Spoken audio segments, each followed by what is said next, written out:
This request is very much like a lot of requests we get. This person says, I have a problem with making shadows in skin tones. It's always too brown or too orange, not always gray. Perhaps there's a quick tip about it. Well, we're about to make one right now.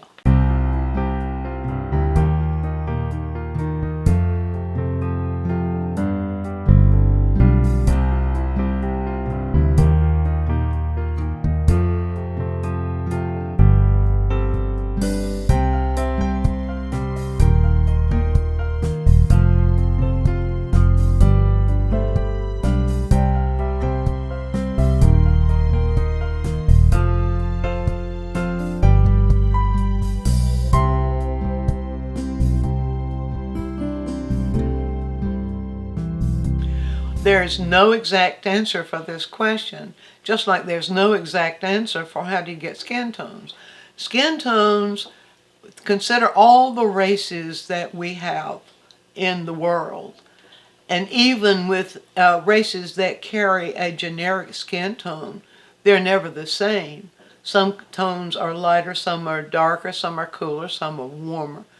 So there's that variation. I've tried to find 4 examples, but if you just Google portraits or faces of people in general, you'll find multiple kinds of skin tones. So you can't say that there's an exact answer for this. I can give you some guidance, which I'll do in just a moment. But you also have that problem of lighting. My skin tones will appear different in warm light than in cool light, appear different in shadow and in other kinds of light, candlelight for example.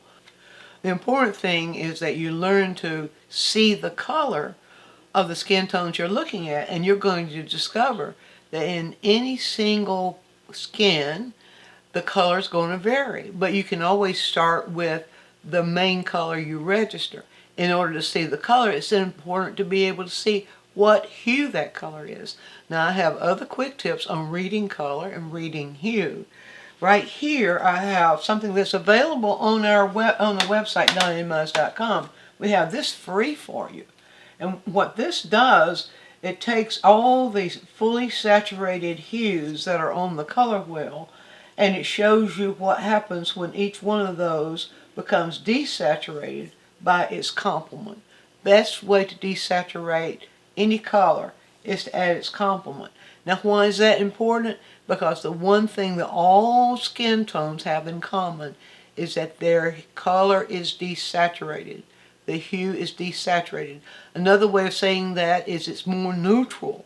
It's not fully saturated. So you don't find this in skin tones. You don't find, one thing that you don't find are the fully saturated colors. But you do find a variation. Now I want to show you something here. Of course, this wheel can only show one value of all these variations. But let me show you. Now, first of all, the lighting here has been controlled, so it's very much affecting how we see this little girl's face. But if we look at the tones in her face, we can find those tones in these neutralized areas. So let's put this right here for the moment. All the skin tones that you're going to find are going to be in these neutral areas, right in here. And even some of the fully neutral tones we might see. So they're going to be somewhere right in here. You're not going to be here. So that's one thing that you can always know. And then you see, if we rotate that, or if we just move it around, we can find her tones. And I think you can see them about right here. You can see the tones that we see in her face right here. Now I can tell that if I add white to this is red-orange that has been desaturated with blue-green, which is its complement. And if I add some white to that, I can see that I would have her tone. And let me show you that I can do that. So if we start out, we say red-orange. All right, so red-orange, I could start really with a fully saturated red, such as I'm doing here.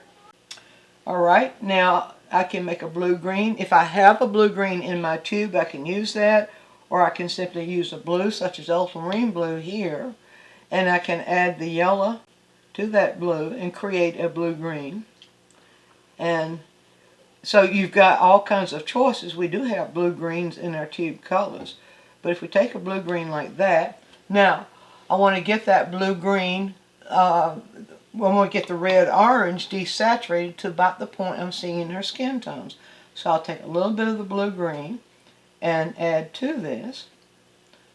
And you can see instantly what that does. And you can see right here, I have that mixture. And just a little bit more of the saturation to it. There you go, right there. Now, to get this value of that, take a little white and add white to it. And there's how you can get the skin tone of the light you're seeing in her face. And we can see right there, can you see where I'm holding that next to her face? You can see that tone. And then we could add a little bit more white to it. Now, when the light is hitting really strongly on that skin tone, a lot of the skin tones that are in that range might tend to want to go a little bit more towards yellow. So I'll show you. So if I create a little bit more light, I get a lighter tone, a lighter value of that skin tone. And then I do this. You see, it wants to be just a little bit more yellow-orange, so I would go into yellow-orange. You see, it's doing this on the color wheel. When the light hits the tone, the color, it brings out the warmth in it. If it's a warm light, it brings out the warmth in it. So we can add just a little bit of that in, and we'll show you. See how beautiful that is? Pretty close to what we're seeing right there. But this person asked about the shadow. All right, so but we can start right here and go from here to decide then what to do with the shadow. All right, I'll go back to the blue-green. Now, the shadow, if we don't have the value variation here, but the shadow, when things go in the shadow, they get a little more desaturated, a little bit more neutral. So, if I add just a tad of this, I can take it. The proportion of what you add will help create the color. If you just grab something and throw it in there, you may or may not have the color you're going for. So we go gradually with that mix, and we control the amount that goes into here. Let's see if I can get that right up here, like this. All right, now you see I've added just a little bit of that blue-green to it, and I'm getting closer to what she had, what her shadow tone is right there. If I add a little bit more of the blue-green to it, it will get a little bit more neutral, and it will appear in darker shadow. It's got added, okay, I didn't control it quite enough, or I didn't make quite enough. So get it over here. Pull this over here so we can see better what we've got there. A little bit more of the blue-green in there. Okay, some more blue-green. And see, the blue-green, because I mixed that blue-green, the blue-green needs to be dark, a really, really dark blue-green, in order to get it darker. So I'll mix that in there. And you see, okay, right here, you see how close I am to that? In fact, I've gone over just a little bit. Okay, I pull back, put just a little bit more of that red. Now, if this person's getting too orange, that's because they're not, this person's probably not using complements to darken. But if you use the complement to darken, you won't have that problem. So let's add just a little bit more of that, bring it back up so you can move back and forth between these two to get that variation. There we go. That's much closer to see what we got, what we have way up in here. So we can get that variation in skin tone by using the complements and by adding white where it gets lighter, and as it gets lighter, warm it just a little bit with one of the warmer colors. Usually, Caucasian skin tones are skin tones that are in that range are going to be found between the yellow, orange, and the red, but they'll all be desaturated, so usually they're found about right down here. Now let me move over, and you see here's a totally different skin tone. This person was partly the light, it's probably partly the natural tone, and partly age. Now, skin tones sometimes will change as a person ages. So let's see what we have there in the way of skin tone. Now, we look at the shadow areas, and then we look at the light areas. So if I take if I take the wheel and I'm looking right down in here, you see I'm closer here now into the oranges and the yellow oranges. You see that right here, right in there, than I am over here. So that means that as I look at that person's tone, I will learn to read that that is leaning more towards the oranges and red oranges, and those are desaturated. Now we see other things going on in here too, where we don't see too much. We see a little bit of maybe more neutral little areas within the skin, but we see more of that here, and that means that we get it even more neutral to get it cooler. Now let me show you that. So I'll go in, first of all, let's just start back. I'll start back with the red orange. That's the, people are going to ask me, so I'll just tell you that's cadmium red light. Always learn to identify your tube colors by their hue names, and you'll be able to figure this stuff out. If you're painting only by what a tube color will do, what I mean by that is if you say, okay, that looks like it might be ultramarine blue, well, that's not telling you a whole lot except what ultramarine blue will do. But if you say that is a blue that leans slightly towards violet, therefore ultramarine blue is a good color to use, you will be able to mix any color you want. Now, let's go back here and let's see what will we do there. So we found that that is more towards orange and yellow orange, and I could use either yellow or the yellow orange to mix into that. This time it's going to be, I'm going to mix it a little bit more towards the orange and yellow orange. Let's add a yellow and go get there quicker. Orange and yellow orange, or I could reach for this yellow orange, which I think I will. So I get that variation there between those two. There we go. So there's orange to yellow orange.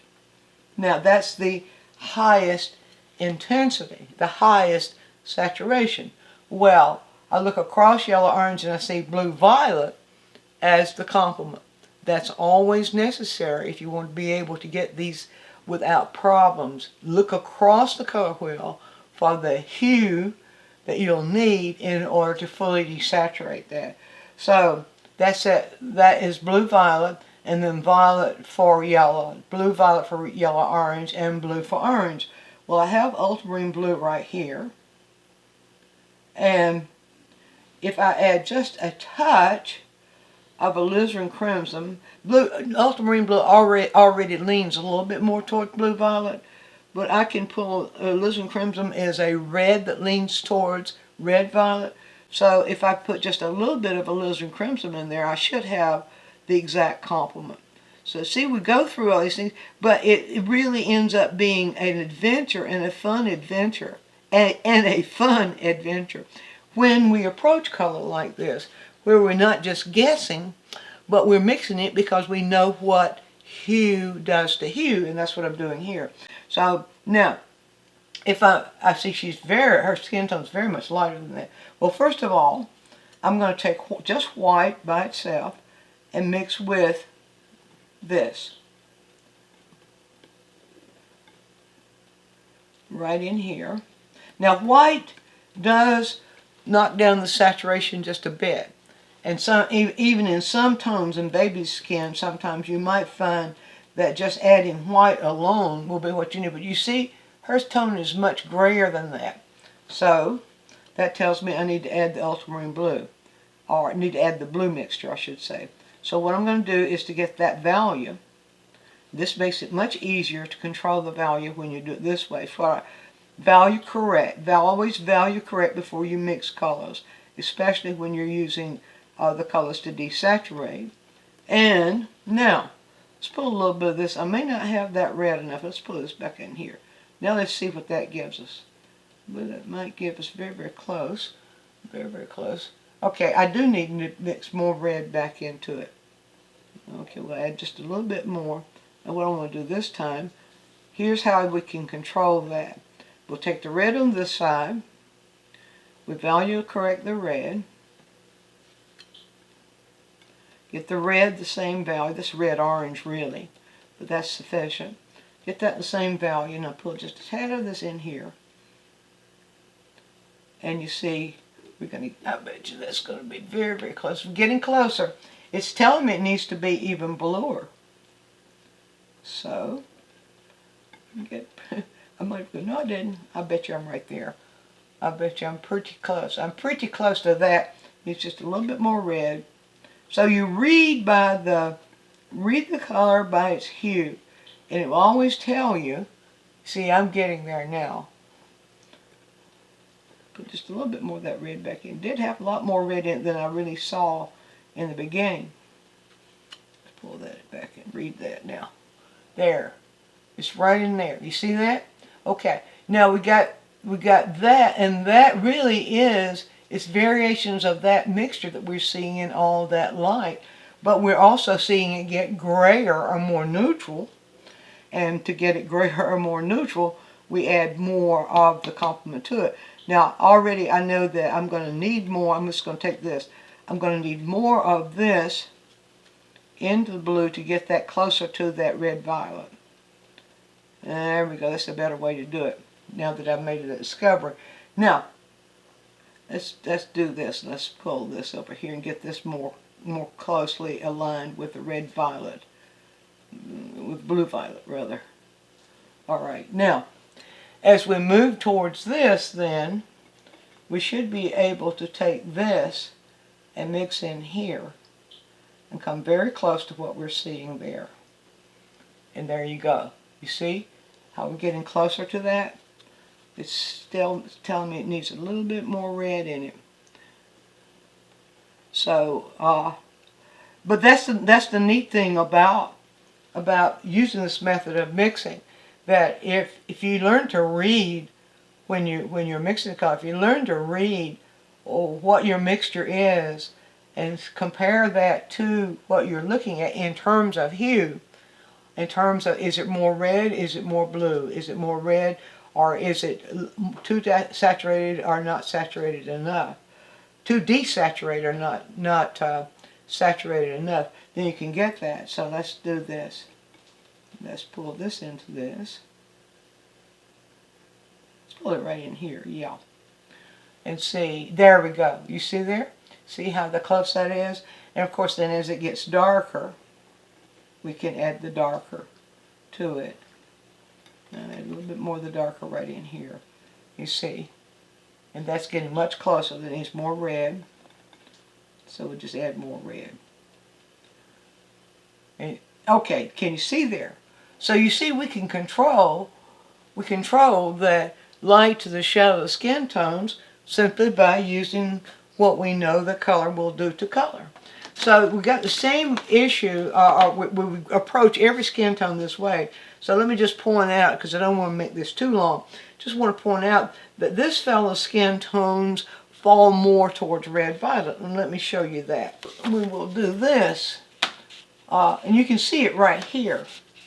You see right here how, well, in the lighter part, the light where the light's hitting is a really low saturated but high value of red.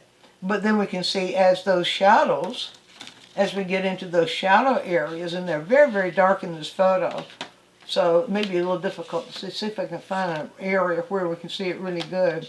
I don't know if you can see this right here. Those shadows fall more into the violets and the red violets, but very, very dark version. So it works every time. Using the color wheel like the color wheel is meant to be used, where you use it as a guide according to what hues will do to the hue. And what I mean about what hue does to hue, well, if you start with a single hue and you want to change it, make it a little bit more close, for example, yellow-orange, you want to make it a little bit more yellow, you add a little more yellow to it. The wheel tells us we can do that because these two are side by side, and so on around the wheel. If you want to make it more neutral, you add its complement to it. And using the color wheel like that, where you are referring to, you learn to see by training yourself to see the hues that you're looking at, and you train yourself to see what happens to those hues when they get lighter, when they get darker, when they get more desaturated or more saturated. And we know the best way to do that is with the complement, and then you'll have the full range of what color can do. So try that. Give that. Go to some place such as Pixabay and just search for faces. Pull up a face, any face, and then try this little method I've just shown you to get the colors of the lights and of the shadows. You'll just be surprised at how much fun this can be, and that you'll be able to paint any skin tone you see. Be sure and view all of our quick tips. And while you're doing so, subscribe to the channel, click on the bell so you'll always get a notice when we produce a new quick tip, which is every week. And if you have a question, leave it in the comments section and we'll make a quick tip for you.